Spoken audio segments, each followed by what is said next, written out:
One day, having returned overseas only a week before from the trip of a lifetime in Vietnam and Cambodia, I received an anonymous-looking call which sent my heart racing. Stumbling out, she chirped that there was $32,000 worth of some shit. This confused me because as a freelancer, I have some savings for unexpected expenses, but it is not common to hold so much cash at home. My banking card was safe with me, and nobody other than myself should have been able to withdraw a sum of this grand caliber without my knowing. Jessica explained that she took the money from a drawer in our sideboard, assuming that we were well off financially. I appreciated her good intentions, but was confused about why she thought I had given her permission to take the money. This left me puzzled over where the $32,000 had come from. The mystery lingered until a month later when Kevin, presumably her husband, returned home. This unexpected resolution still left some tension in the air. Over that month, Jessica made over 136 calls to me, which I chose not to answer initially. When I finally did pick up, she accused me of something unclear. It seemed she was upset, but I couldn't understand why. Her persistent calls had become a source of annoyance, and when I eventually confronted her, she started blaming me for reasons I couldn't grasp. This confusion and the accusations added a layer of complexity to our interactions, leaving me to sort through the misunderstandings and the surprising discovery of the money. I realized that the situation was evolving just as it had been set in motion over the phone. I could hear Jessica's voice ringing out, but I learned she was addressing Lisa, a 33-year-old freelance jewelry designer. Lisa shared her ambitions and personal challenges with me. She expressed a strong desire to have children, but her demanding career often stood in the way. Her husband, Kevin, also 33, had originally held a regular job, but had since shifted his focus to help manage her burgeoning career. When Lisa and Kevin married, she was just starting out and not earning much, so they relied heavily on Kevin's steady income. However, by the time Lisa reached her 30s, her career had stabilized and grown to the point where she needed help managing her busy schedule. Seeing the potential in their partnership, Kevin decided to leave his stable job and join Lisa as a business partner. With Kevin's support, Lisa's business flourished, securing contracts with well-known international brands. Despite their professional success, they faced challenges, particularly with Kevin's mother, Jessica, living alone in the family home. Jessica had a skewed perception of their lifestyle. She believed they were living luxuriously, constantly attending lavish parties and dinners with corporate executives. While these events were indeed part of Lisa's job responsibilities as a jewelry designer, Jessica viewed them as extravagant leisure activities. Jessica's misunderstandings extended to financial expectations as well. She often asked them for money to host her social gatherings, assuming that their perceived lavish lifestyle could easily support her desires. This ongoing misconception created tension as Lisa and Kevin navigated their successful yet demanding lives while trying to manage Jessica's expectations and frequent requests for financial help. While I'm financially capable of supporting Jessica, the lifestyle she imagines us leading isn't as glamorous as it appears.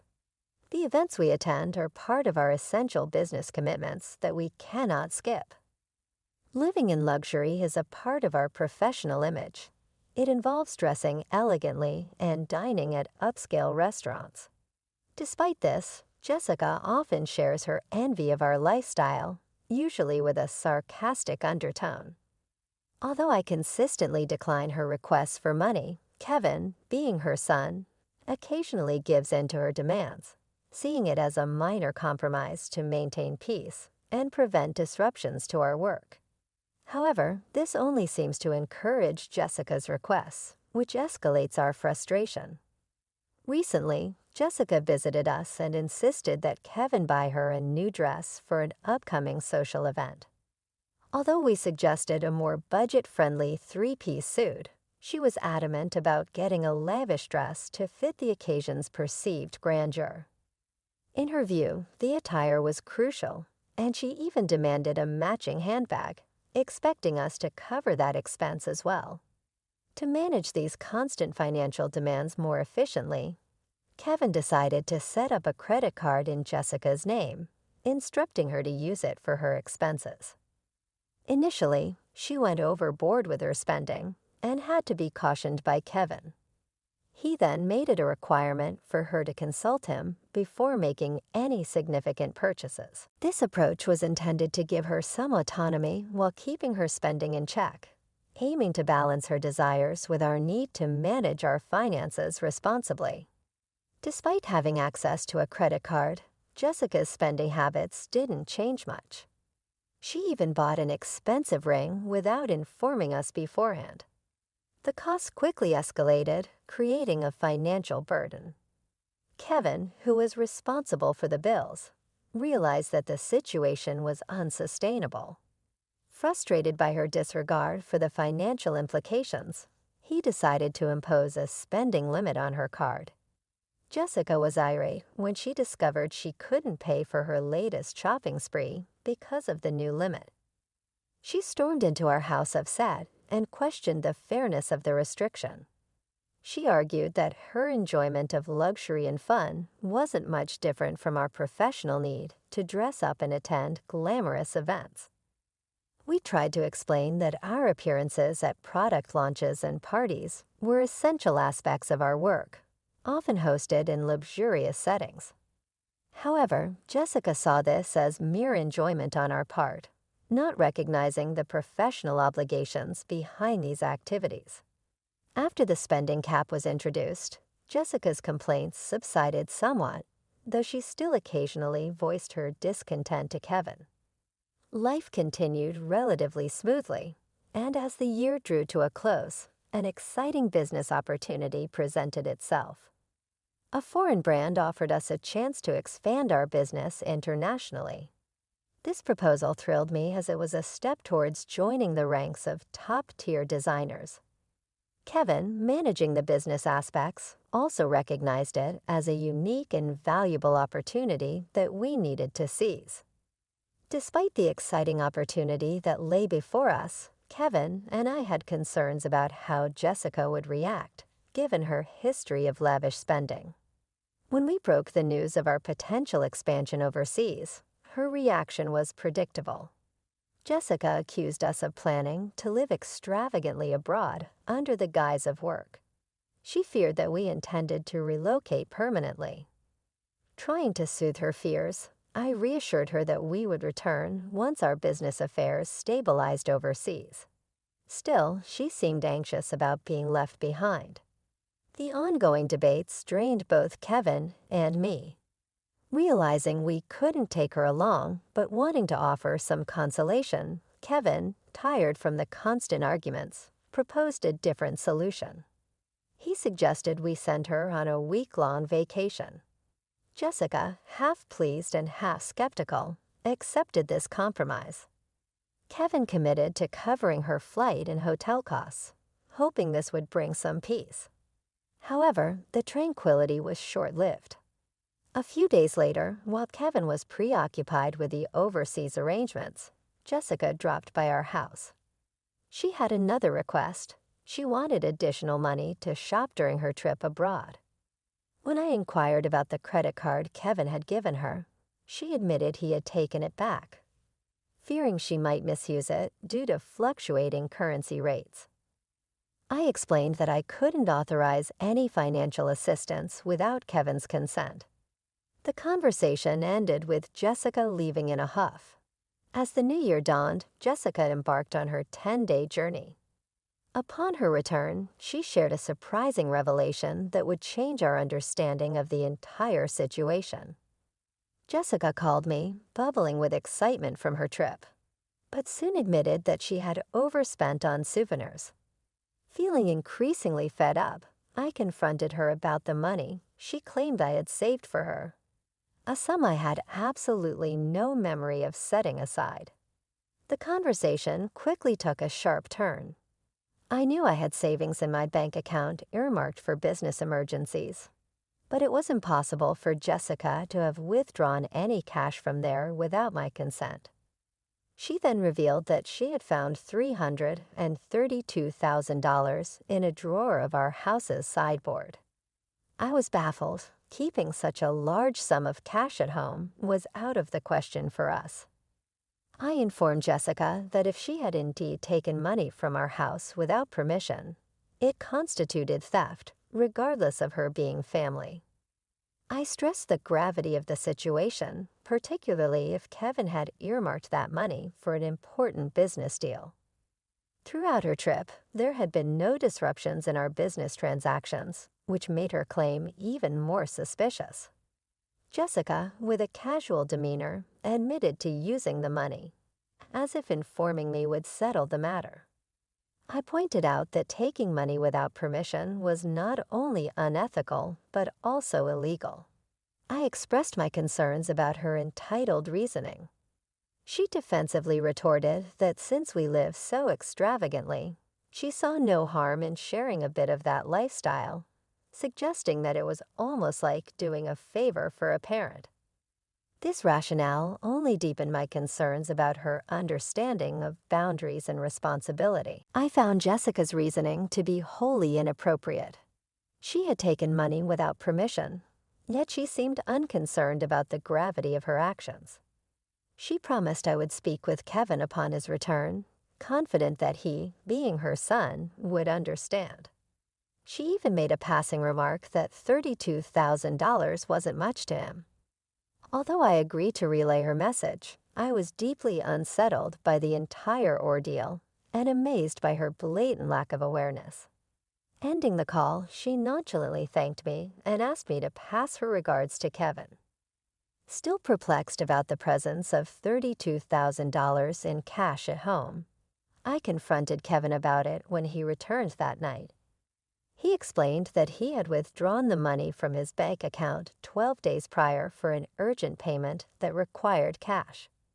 I was surprised he chose to keep such a large sum in a drawer, given the obvious security risks. Kevin appeared troubled when he inquired if I knew anything about the cash. Earlier that day, Jessica had called gleefully, thanking us for the $32,000, mentioning she had a wonderful time spending it. I was confused about her statement until it became clear that the money did indeed belong to Kevin. However, we were still clueless about the intended purpose of such a substantial amount. I questioned Kevin why he had left such a large sum at home, especially since we typically conducted transactions through bank transfers. He revealed that after limiting Jessica's credit card limit, she had covertly borrowed money from various other sources, including consumer finance cards and other credit cards she had opened without his knowledge. When Kevin discovered this, it added another layer of complexity to our already strained dealings with Jessica. Kevin took a decisive step by collecting all of Jessica's credit cards and preparing cash to address her escalating debts. Despite giving her the money, he was aware of the risk that she might spend it carelessly. This approach clarified some aspects of the situation, yet the reasons behind Jessica's actions remained puzzling.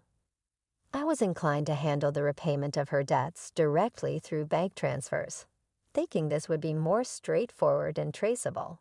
However, Kevin preferred to maintain fewer records in our bank accounts, aiming to preserve trust with our business partners and keep our bookkeeping straightforward. Thus, he chose to withdraw cash and handle the payments personally. Supporting Jessica's overseas trip was essentially a parting gesture, acknowledging that once we moved abroad, we wouldn't be as available to assist her as before. As time went on, Jessica began to call me frequently, reaching up to 136 calls a day. Kevin had advised me not to engage with her excessive attempts to contact us, but her persistence raised my concerns. One day, her voice, tinged with desperation, broke through as she apologized for the incessant calls during our busy period of moving preparations. She revealed that she was facing daily payment demands and that Kevin was not responding to her calls. Desperate, she turned to me as her last resort for help. I was taken aback that Kevin would take such a drastic measure against his mother, particularly if he had indeed set aside money to clear her debts. Had he used it as intended, perhaps Jessica would not have been overwhelmed with collection efforts from finance companies and consumer lenders. Now she was bombarded with collection letters and calls, seemingly powerless to resolve her financial woes. This situation painted a distressing picture, highlighting the complexities and strains within family dynamics and financial management. The whole situation seemed like something out of a drama series. When Jessica called pleading for help, claiming it was a son's duty to assist his mother, I couldn't help but feel the gravity of her distress. I mentioned her pleas to Kevin when he came home, but his response was unexpectedly harsh. He coldly dismissed her, pointing out that Jess had squandered her chances herself. Following Kevin's example, and despite my desire to help, I decided to block Jessica's number. She was Kevin's mother, and if he chose to distance himself, there was little I could do. As the day of our overseas move drew closer and I was surrounded by boxes in our cluttered home, a profound sense of helplessness washed over me concerning Jessica's predicament. It turned out that the situation had escalated far beyond what I had imagined. Jessica had to sell her house to settle her debts, a drastic measure that underscored the severity of her financial woes. In addition to the $32,000 that Kevin had earmarked for helping her, it emerged that she had concealed even more debts. The total amount was so substantial that even after selling her property, she couldn't fully clear her obligations. The revelation that our home had to be sold was a stark and painful reminder of how deep Jessica's troubles ran, leaving an unimaginable total balance still outstanding. This drastic solution highlighted the harsh realities of financial mismanagement and its devastating consequences on personal and family life. Kevin, although saddened, recognized that there was little we could do about the loss of his childhood home. The emotional weight of losing a place filled with memories because of his own mother's actions undoubtedly brought a profound sense of loss. Now Jessica was living in a modest apartment, struggling to manage her remaining debts with a part-time job. At her age, finding work was challenging, and though I felt a twinge of sympathy for her, the reality was that her financial mismanagement had led to this situation. It was a stark reminder that even in later years, taking responsibility for one's actions is crucial. Meanwhile, our business was flourishing overseas, opening doors to opportunities I had never anticipated. Back home, we received inquiries from various brands, and I found myself navigating offers from unexpected places, an exciting development that significantly broadened our professional horizons. The success was gratifying, but it came with its challenges. My schedule was so packed that finding time to rest was difficult, and Kevin was equally busy with numerous responsibilities. Amid this bustling new life, the thought of starting a family seemed more like a distant dream. As I pondered these thoughts, gazing out at the foreign cityscape from my window, I reflected on the stark contrast between our thriving new environment and the difficulties back home. This juxtaposition underscored the complexities of life, where professional success often coexists with personal challenges and tough familial decisions.